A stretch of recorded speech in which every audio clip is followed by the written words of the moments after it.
Why do I need to get in and out of the crawl space? Well, I built this house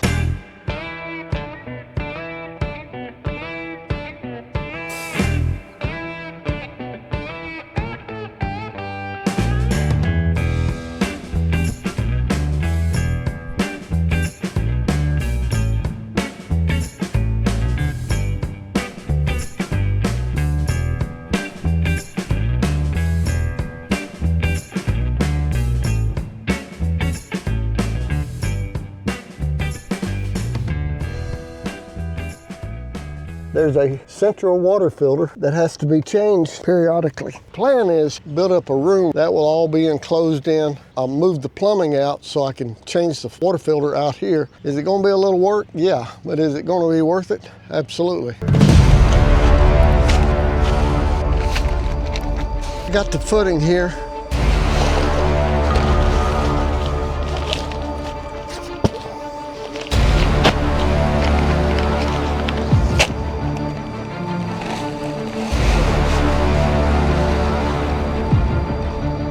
Thunderstorm's getting closer.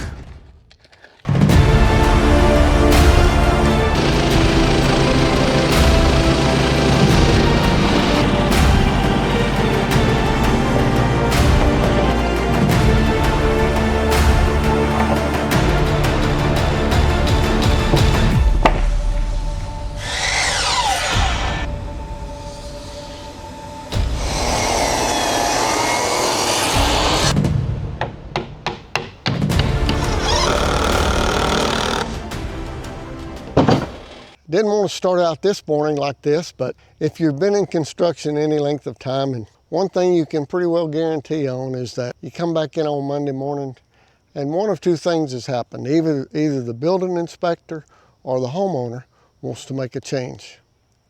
Well, in my case, the inspector and the homeowner are the same person.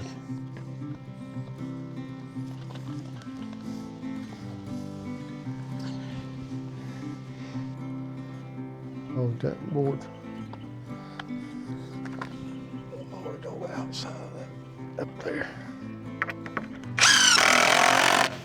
We are done. Thank you, ma'am. Is that called double jeopardy? So anyway, let me show you what I got to do before I even get started doing what I had planned to do when I was getting started. So after the building inspector showed up and inspected it from the outside and the inside, the inspector said it will not hurt me to stoop under the door because from the perspective out looking out the window and the inspector's perspective, this was too high. So we're going to make a 8-inch modification. The inspector's spouse can stoop under the door, but once it gets inside, should have headroom enough to stand up erect and replace the water filter. Now I also sprung on the inspector the idea that this is probably not going to be suitable for a root cellar, but it would be suitable for her outside garden tools. Well, that suggestion, it didn't go too far. All right, so get this modified here and then we'll get on to laying the foundation, or that's the plan. And by the way, in the first episode of this little project, I said there'd probably be 25 changes. This is the first of probably 25 changes that I'll make as I go through the process. This is number 3. You keep count because it's too depressing. I'm not going to.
got that brick laid and ready to start doing some framing now as soon as that dries. And I need to probably remind some folks or some critics who like to write in the comments saying, you need to hire somebody, or that's a mess, or whatever your comment is. And they're probably accurate on the mess part. But you got to remember, this brick is not going to show, okay? That's just serving. I'll come along and put a plate on top of that and frame the walls. This is just, you know, to get the bottom plate up off the ground, the bottom sill, if you will, up off the ground. And then there'll be stone veneer on the outside of this is the plan. Subject to change, but that's the way it won't be these cute little stones, but be something like that. I don't really know what to tell you. This is not really a training session on how to lay brick, but you know what, the way I was taught is you need to be square and you need to be level and you need to be plumb. And if you get those three things right, you're probably going to be right.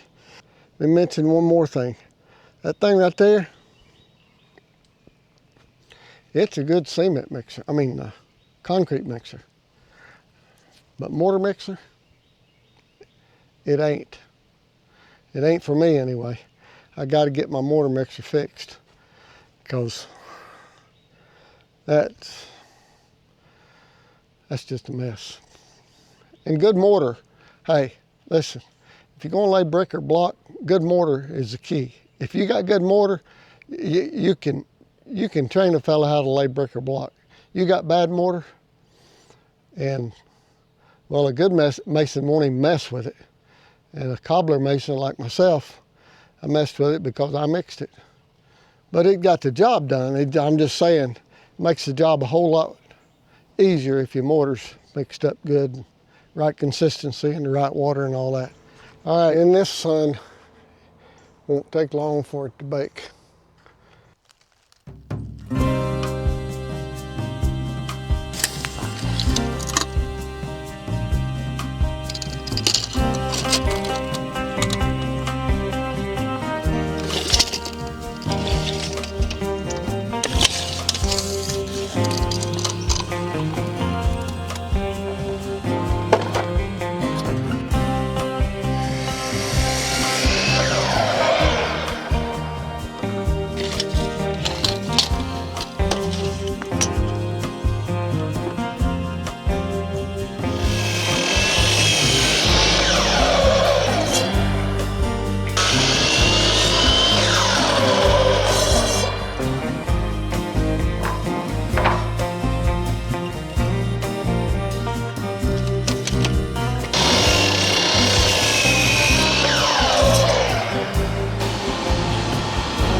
I've got a little bit of a quirky situation right here in that I've got to drop this roof down. It can't be up this high because it'd run into that window.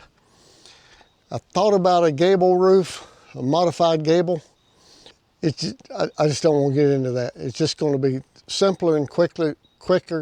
The easiest method is just to put a straight slope roof on this and get this and get done so I can move on to the next project.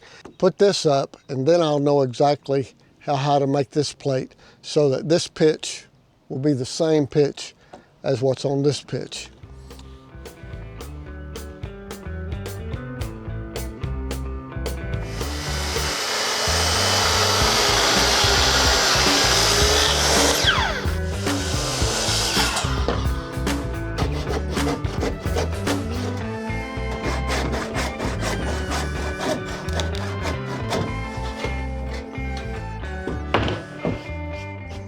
Technically what we have here is a common rafter, what's technically called a common rafter, in a rather uncommon situation. This is a common rafter, if you will, that is going onto a shed roof. Now you'll see there's space over there against the house. That is for our ledger board that we'll be putting on here in just a smooth second.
Checked out the headroom. Kid's gonna be just fine.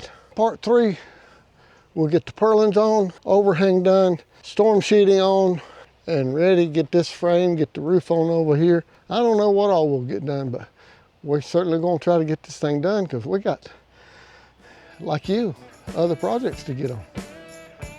I'll see you in the next one.